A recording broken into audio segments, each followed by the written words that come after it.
Hello students, today we are going to read about the characteristic of Pahadi school.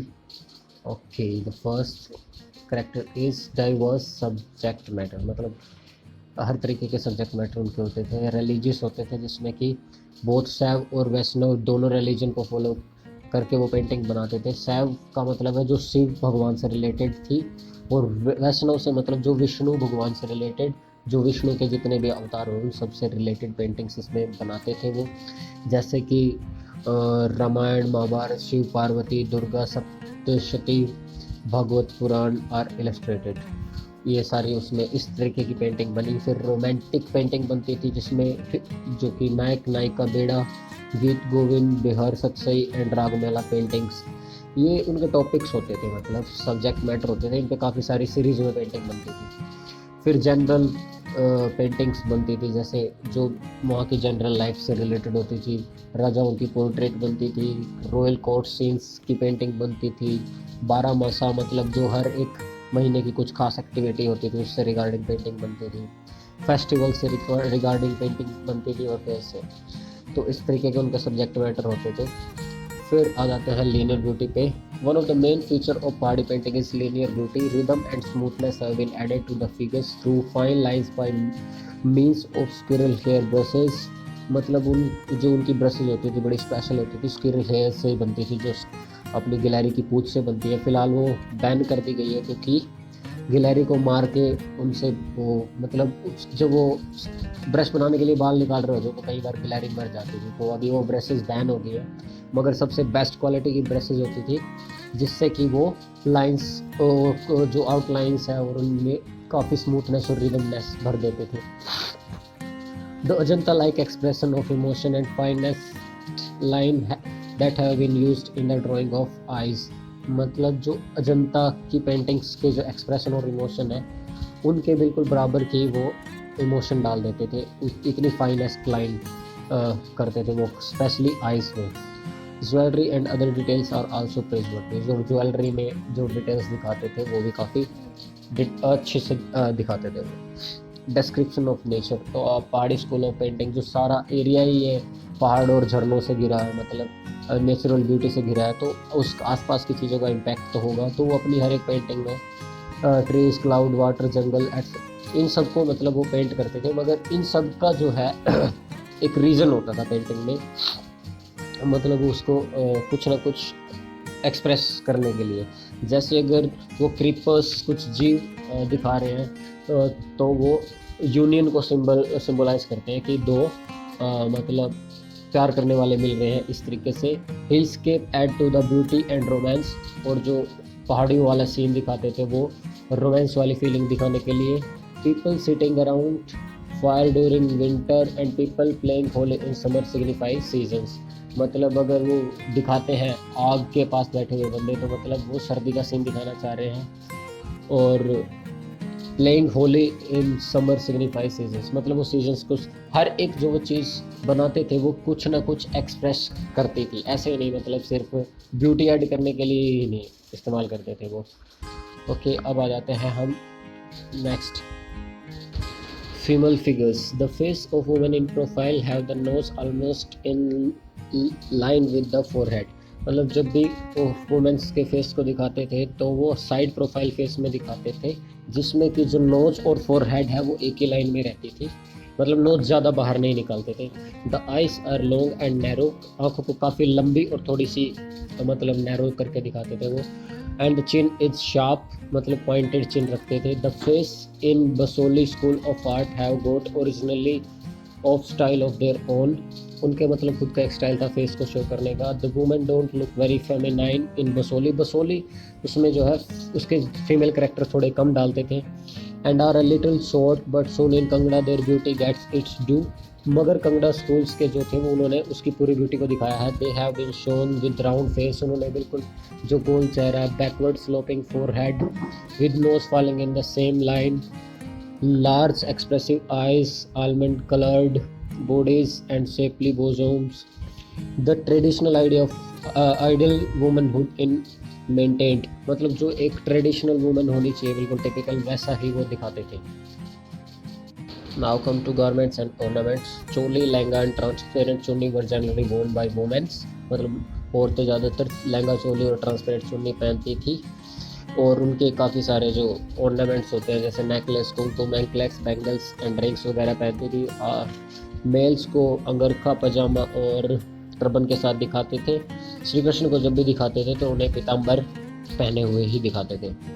Okay, next is romantic scenes. A lot of romantic scenes are found in Basoli and Kannada paintings due to the social and moral restriction prevalent in Rajput families, where the expression of love is concerned love in, मतलब ज़्यादातर वहाँ पे उस time पे भी यही माहौल था कि जो लव की जो फीलिंग्स है वो थोड़ी प्राइवेट रखी जाए, मगर उसके बावजूद भी जो पेंटिंग्स में है उनको फुली एक्सप्रेस किया जाता था, चाहे वो यूनियन हो, सेपरेशन और डिजेक्शन, जो भी प्यार में सारी चीज़ें घटती हैं, मिलन और बिछड़ना, जो भी सब कुछ होता है वो सब पेंटिंग्स में शो करते थे।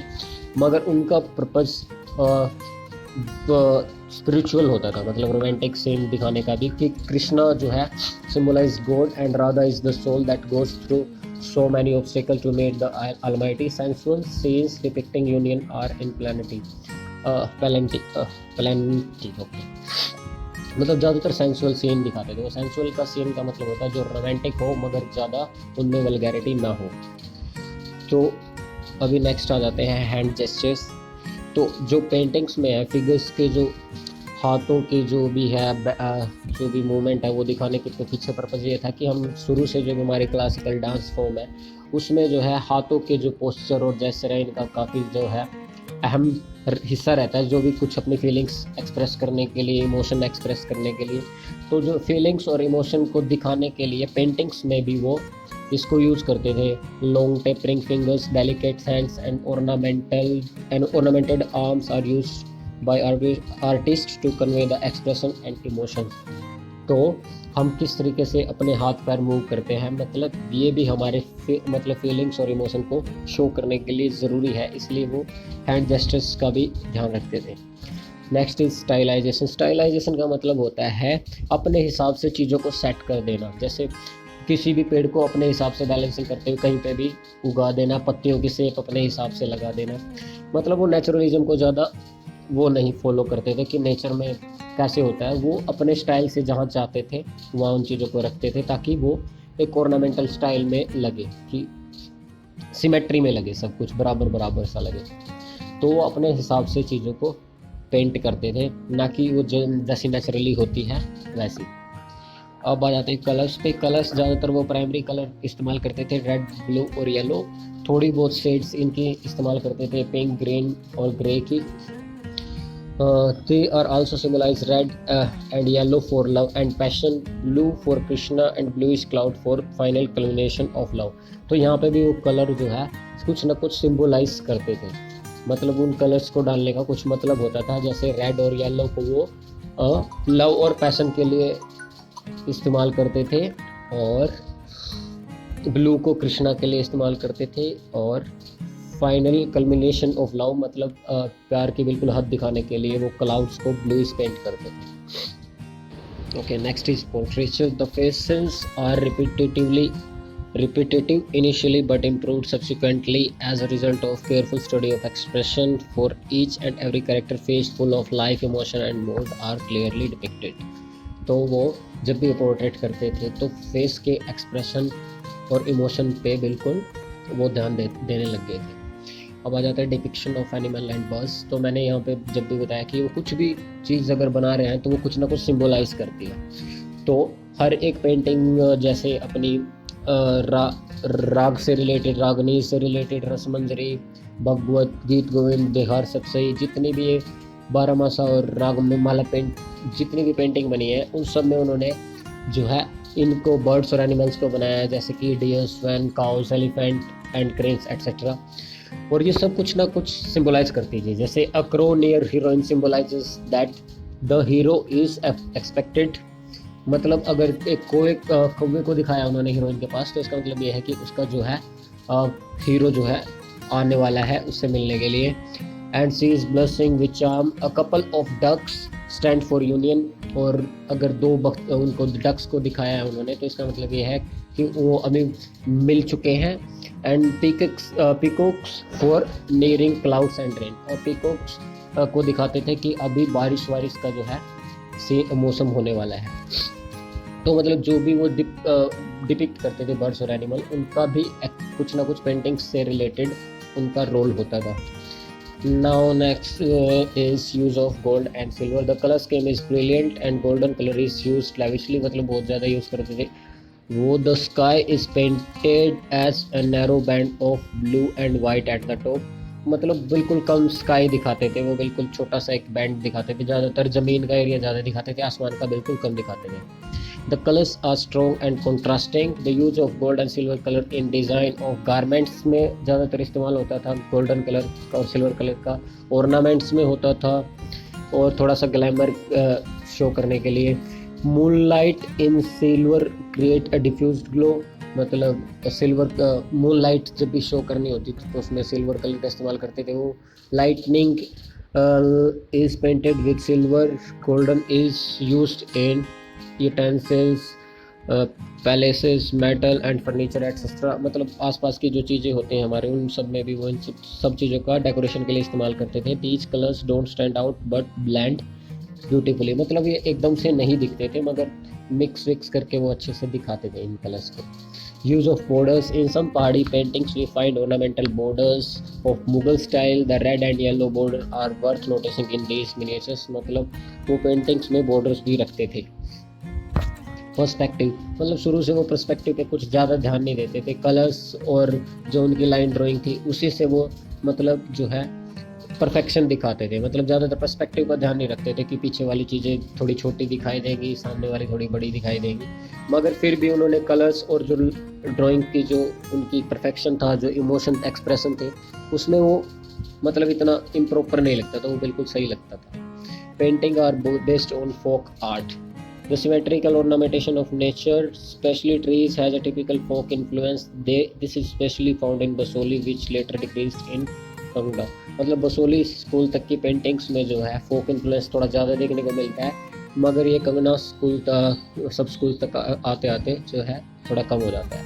अब आर्किटेक्चर्स में भी इनकी पेंटिंग्स और जो है इनका रोल रहता था, जैसे marble palaces, decorated gates, window lattice, carved domes etcetera are in Mughal styles में ये पेंट होती थी। Carpet and curtain too have similar design, वैसे ही डिज़ाइन कारपेट और कर्टेन्स पे भी होते थे। That interior with wine cups, vases and trays show the royal fineness, तो इनके आर्किटेक्चर पे भी ये काफ़ी काम करते थे। Okay, these are the characteristics for Pahari school of painting. In next class we will study the two paintings, Krishna with gopis and then Yashoda and Krishna with kinsman going to Vrindavan. Okay, that's all for the day.